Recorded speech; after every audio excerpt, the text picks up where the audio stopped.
Depending, we all have a certain temperament that leads more one way or another, right? So maybe there are things in life that you do to balance it out.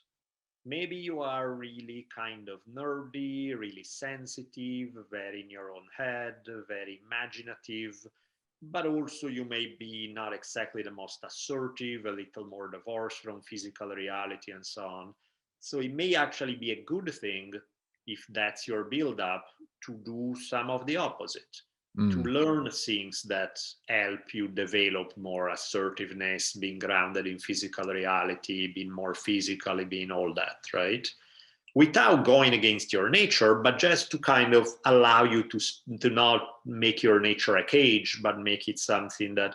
So I think we all do, right? We all have little things that we lean heavily one way or another by just both circumstances and our own personality. But sometimes just doing more of the same is not helpful.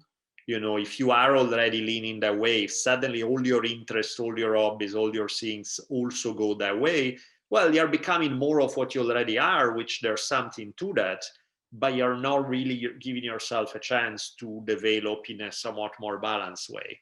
So you have, the nerdy kid who's an absolute genius when they sit down with the books, but doesn't know how to have a conversation with other kids their age and is completely lost in more regular day-to-day interactions. There's a talent there, but it's a talent that comes at the price of some heavy imbalance in terms of day-to-day life. So I think it's like there's something there to be said about figuring out what you are, what are some of your characteristics, what can you do to tweak them a little bit in a way that may allow you to thrive in more contexts than just one. Yeah, that's something I've been kind of exploring recently. It's this idea of I see it as like leaning into your strengths, Yeah. and then there's like an acceleration that takes place. But if you try to work on your weaknesses, you get a bit more in balance, but it's a slower process, and it's not, you know, Sure. yeah. And ultimately, you got to do both, right? Because you got to do the things that are part of your nature and that make you feel good and they come easy and you have a natural talent for. And there's its own set of rewards that come with it. And you should do some of the other side of the stuff that's not as easy, but it ultimately is making you grow as a human being.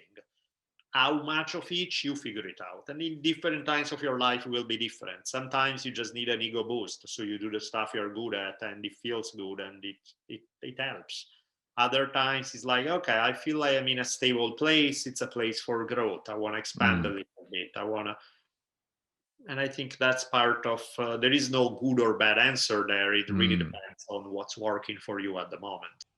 If you enjoyed this clip, the full episode will be made available up here somewhere, so feel free to check that out.